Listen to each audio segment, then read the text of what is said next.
available for filing of a court action. So, ang ginayang legal action or is the creditor will take what without going to court in order na maprotektahan yung rights or recover what is owed to them. So, yung hinimala ng extrajudicial means outside the court. So, no lawsuit or case is needed yet. So, these remedies are preliminary steps na allow some creditors to secure payment or to prevent further losses. So, next is, oh, yung problem naman ng PPP. So, proceed na lang na. First is the unpaid silver slave. So, the unpaid silver slave is a legal mechanism detailed in Articles 1557 to 1559 of certain civil or commercial codes.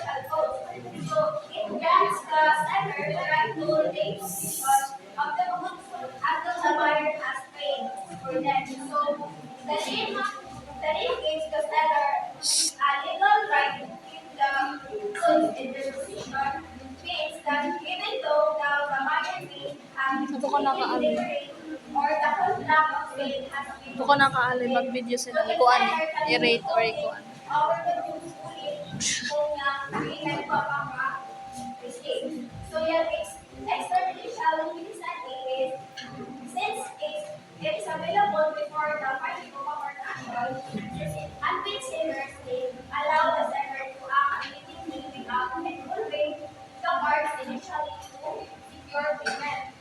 So for example, a seller sells 100 pounds of rice to buyer for 50,000 pesos on a cash on the delivery basis. So the buyer doesn't pay on delivery. Under the unpaid seller's fee, the seller can refuse to hand over the rice until the payment is paid.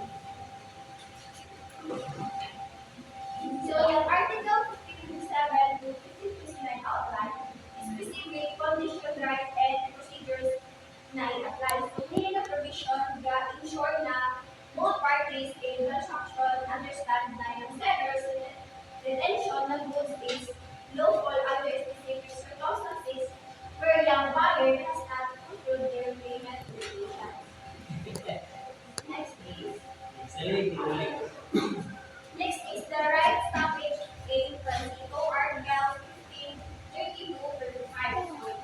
It is a legal remedy that provides a seller with a protective measure during the shipping process.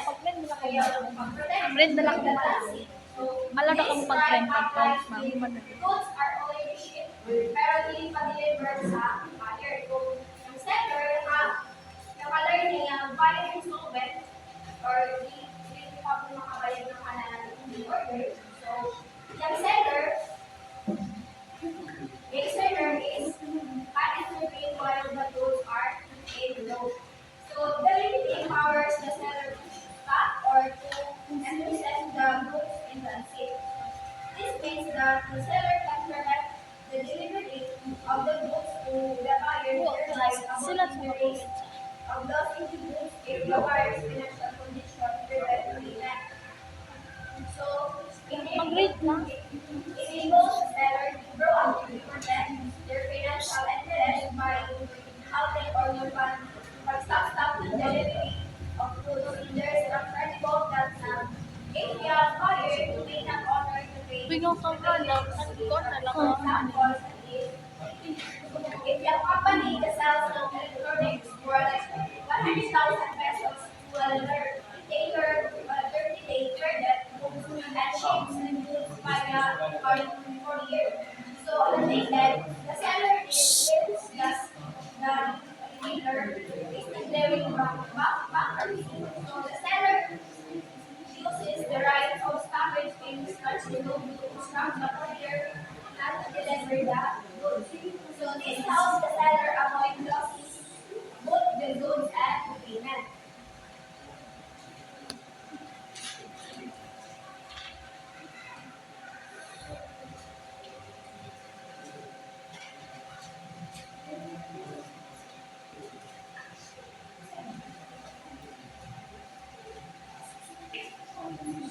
Next is the Mechanic in Article 1709. It is a legal remedy designed to protect individuals who perform labor or provide services, typically in construction, repair, or maintenance by giving them a right to secure payment for their work. So, unlike non-written positions, this list gives the mechanic, constructor, or service provider the right to keep possession of the property or small materials, equipment, and applies of work. So until the agreed payment is made. So this relationship act as a collateral and ensure that if the work is complete and payment is not received, the service provider has a legal claim against property itself. The extrajudicial remedies, like the other extrajudicial remedies mentioned, so the mechanics claim can be enforced without immediately resorting to court action. This offers a quicker or more direct way for service provider to assert their right to compensation. So see, mechanics claim is a practical legal tool that offers protection to those who invest time and resources into improving or repairing assets. So, yung example sige is, a mechanic repairs a customer's motorcycle. So, the customer promises to pay the unit but fails to do so. The mechanic can illegally keep the motorcycle until the payment is made. So, that's all. Question. So, yung question ko is, noon makatabang sa judicial remedies kang tulo ka article. So, makatabang hindi sa pag-reduce ng financial losses, ang pag-encourage ng prompt payment gikan sa mga buyers or clients. Feedback. Ayan ko kadi. So, yung feedback ko, sa kan mo pipiti agaw, kuan, yung problema, ka problem. Then, sa kan mo isab kuan, dapat yaka ay contact ka. Then, so far sa kan mo mga ipang report kay additionalan mo gid og tagaan mo ng kuan ng unod-unod. So, amo lang ang